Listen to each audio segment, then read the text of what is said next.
Okay, good morning everyone. Hope everybody is well. This is a presentation that I would have delivered in school, but obviously we're not there, and so I've emailed this to you. And basically we are going to start the UCAS system, the UCAS process for progression in September 2021. I will send a similar presentation to the students, and then next week hopefully we will set up a situation where we're all able to register using the website online. Okay, so I'm going to start from a zero knowledge base. If you have had children go through the system before, or you're okay with the system, you might want to fast forward to the section on personal statements, and then there's a section about what happens to the application once it's gone. And obviously I don't suggest that you do this all in one sitting, but obviously the benefit of this presentation is then you can flick through bits that you understand or that you don't need, and then you can come back to it whenever you like. But like I say, I will send a student version of this to them as well. This is designed for you to understand what happens. Right, so UCAS is the University and College Admissions System. It's the system that everybody uses to apply to any university college course of higher education. What they will do is they process every student's application, so they act as a little bit of a go-between between the school, the student, and the university. They will provide lots of information, and they have lots of different engagements with us in terms of training and helping us out to make sure that the forms get to the right places. What they don't do is make any suggestions. They don't provide any personal advice.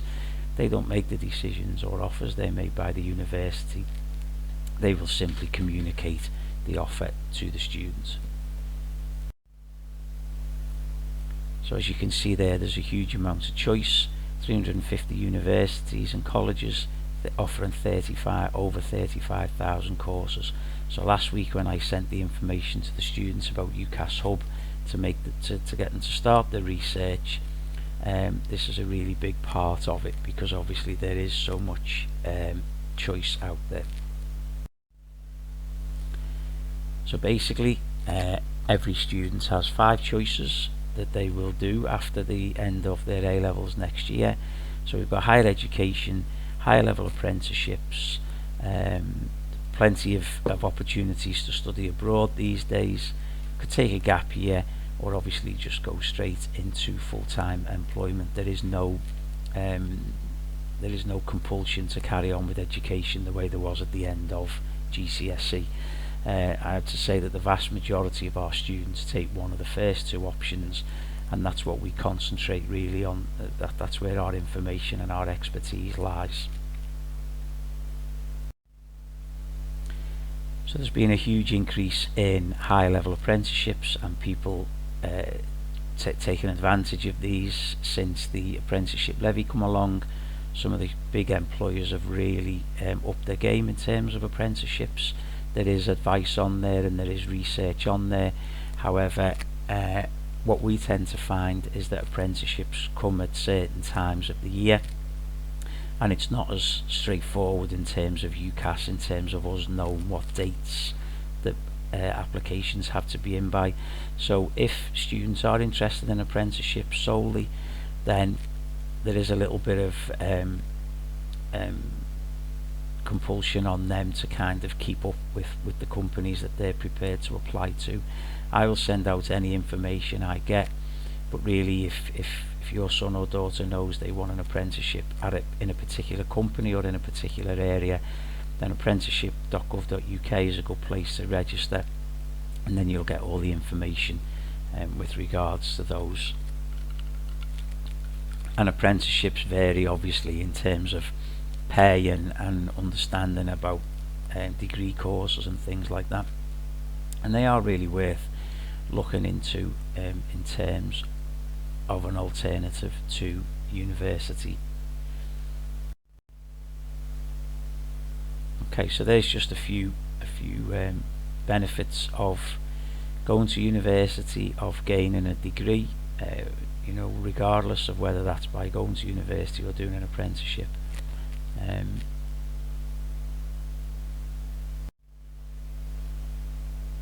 So what should you be looking for, or what should the student be looking for?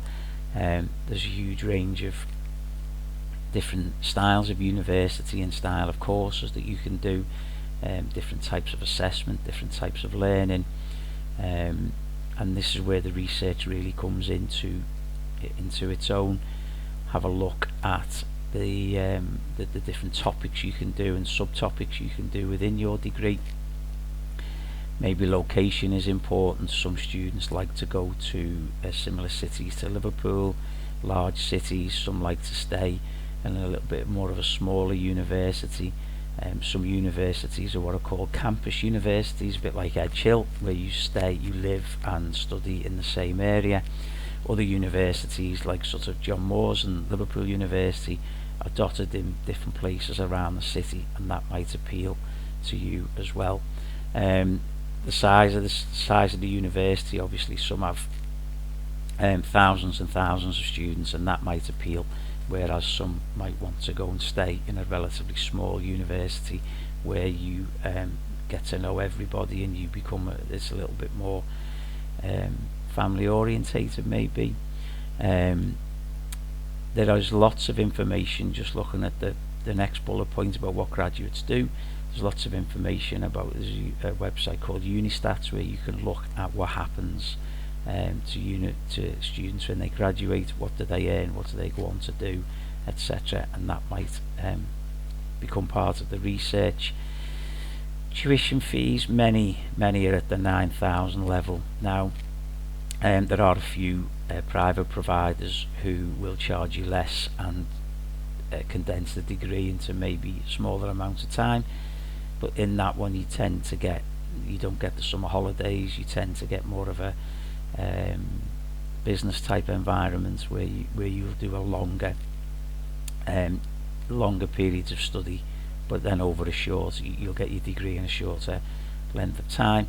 The bit about scholarships and bursaries available, every university that charges over £9,000 has to have scholarships and bursaries for students, and that might be worth looking at because it doesn't always traditionally follow the sort of the benefit system. It can be for people who are good at sport or going to get particular A-level grades, or maybe come from a postcode where there's been traditional low take-up of university places, or maybe they're if your son or daughter is the first person in their family to go to university, sometimes there are bursaries available for that. And then of course you've got the living costs. Obviously, if you go down to London and places like that, it can be a bit more expensive, and there's lots of information out there available about how much it might cost to live in halls of residence. And obviously talk to your son or daughter about things like budgeting and food shopping. Okay, what should they be looking at in terms of their course?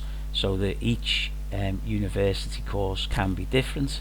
They can set their own specifications. It's not necessarily like A-levels where we have to follow what's laid down by the exam boards. They can cover what they want.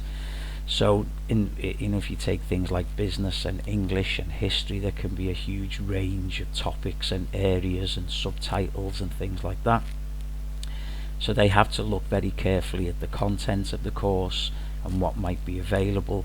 There might be some modules in there that are more interesting to them than others, or more relevant to the job that they might want to do. There could be opportunities to study abroad.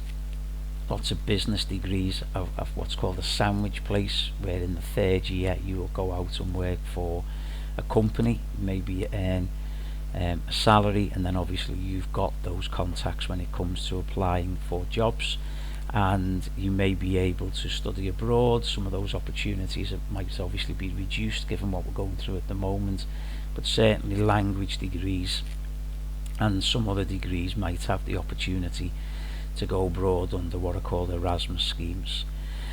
Have a look at how the course is taught. So sometimes courses are very structured, so the likes of the sciences, and some of the more vocational courses. So if you're going into nursing and things like that, they are very structured, and you might be out doing placements, or you may be left largely to get on with some independent research. So some of the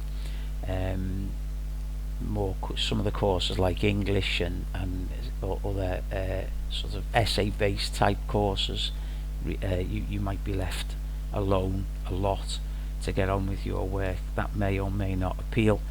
Then there may be a difference between lectures and seminars, which is smaller group work. And then of course you might want to look at how the course is assessed. So some degrees are assessed at the end of year exams. Some degrees are credit based assessed, so every time you do an essay or you do a piece of work, you are gaining marks towards your overall degree. So again, each university has the right to set their own way of assessing their work.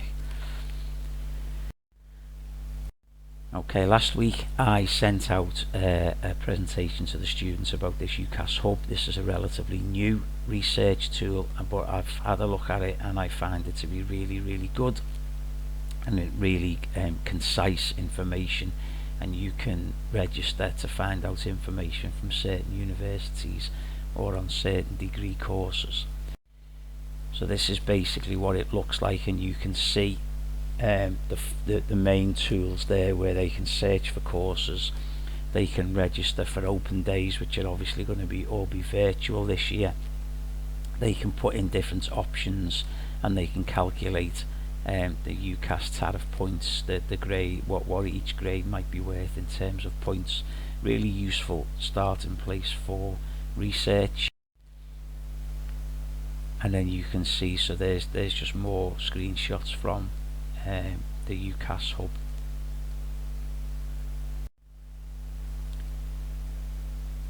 I think most of the open days this year are going to be virtual. I know Edge Hill's one in June is all virtual, and obviously everybody else is probably going to go the same way.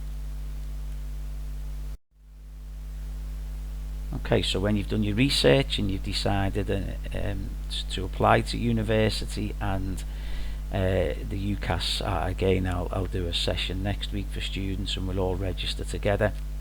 I usually do say to all students to register, because it's easier to register now and then decide not to go than not to register and then decide to put in a late application. So we do get all students to at least register, which doesn't cost anything because you don't pay until you send it off. So it's an online application. Students make a maximum of 5 choices, and we usually say things like maybe 1 aspirational choice, 3 that are within the grades that they've been getting this year or that they think they might be likely to get, and then maybe 1 fallback place just in case. There are restrictions on some courses, so you either apply to Oxford or Cambridge, you can't apply to both. And then if you are applying to the medic courses, then you usually apply for 4 courses. Okay, you then pay, it's £26 for more than 1 choice, and that gets paid at the end of the application process, just by your card, you know, your normal way, and then it comes to me. Equal consideration means that any applications that are done by the deadline, which is the 15th of January every year, are all considered equally. And invisibility means that the universities don't know where else you've applied. So if you apply to the University of Leeds and the University of Sheffield, then what UCAS do is they take away all your other choices, so that the University of Leeds only thinks you've applied there, and the University of Sheffield only thinks you've applied there. And that's designed so that each application is considered in its own merits, and they don't start to play off one against the other. So it's an invisible application. So there's the deadlines. So like I say, during what would have been half term week, I will send out a presentation, or we'll do a session where we can all register.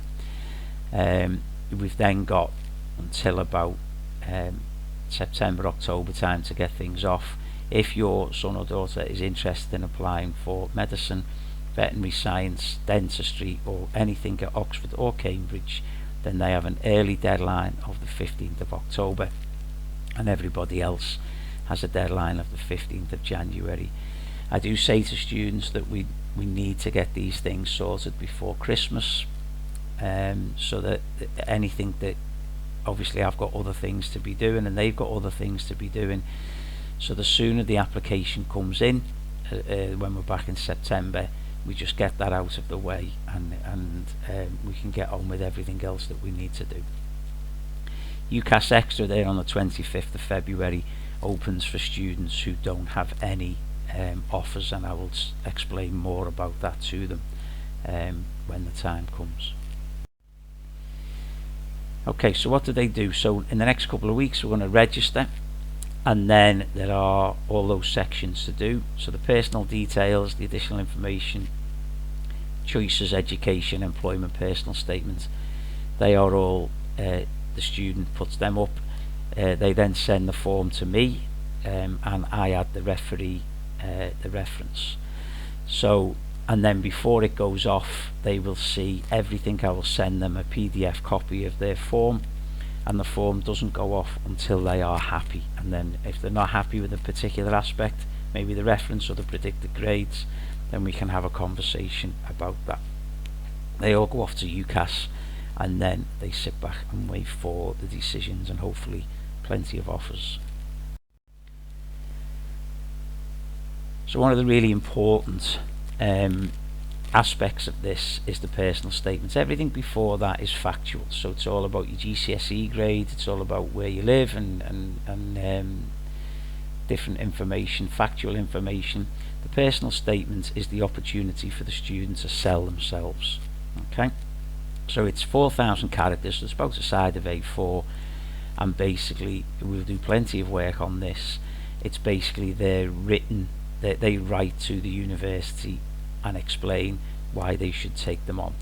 So it's all about why they want to choose that particular degree course. It's all about the skills that they've learnt in their A-levels, some skills that they've learnt maybe doing voluntary work or things like the D&V or in their part-time employment, and this goes to make up 4,000 characters. And like I say, the tutor team that we've got is really good working on this, and this doesn't go off until it's been read and then amended, and we feel that it's the best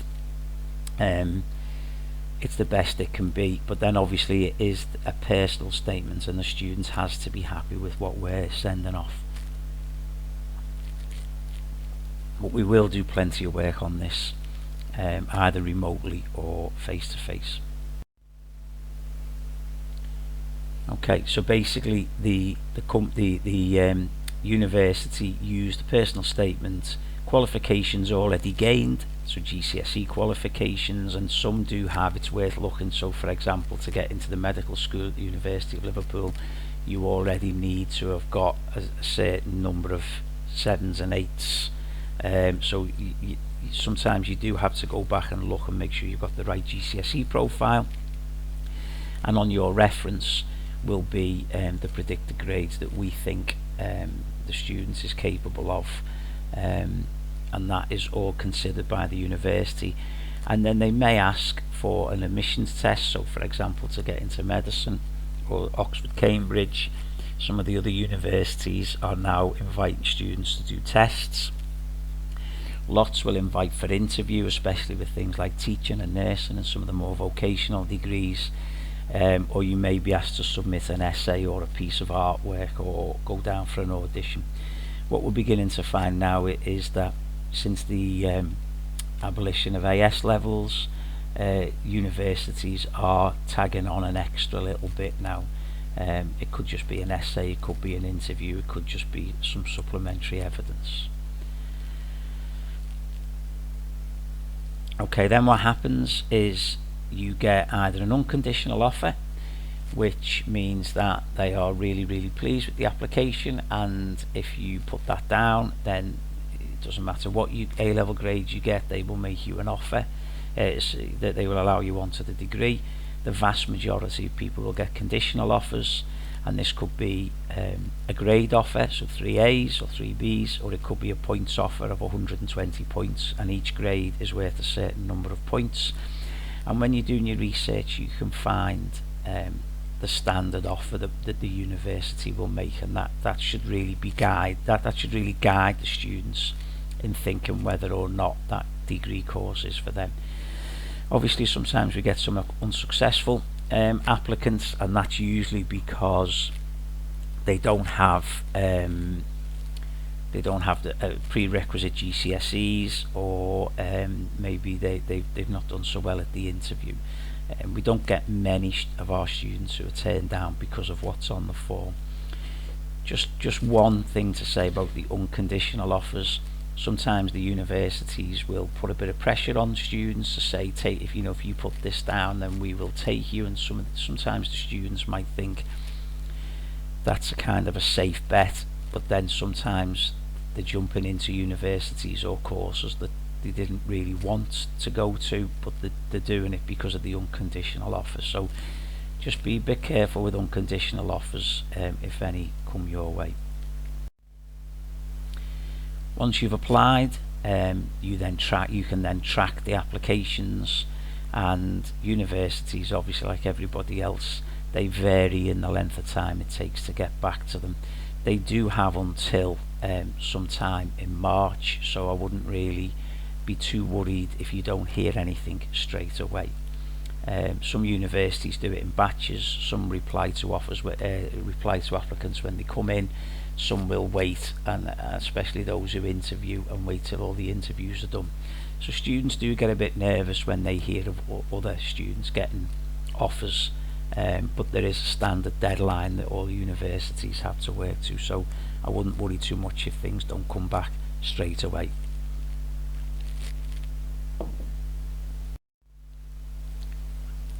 Okay, then if in the rare circumstances where you don't have any offers, or you have a complete change of mind, then UCAS Extra opens on the 25th of February, and that means that you have got no offers, and all of the courses that are left go back into the pot, so that you can have one more free choice until such time as you don't get, until such time as you get an offer. And in the past, we've seen people use this who've had a complete change of heart, or, as I say, in the rare circumstances where all 5 choices have been declined. After that, you go into clearing, which means that it's basically the same as track, except that runs right up until results day and afterwards.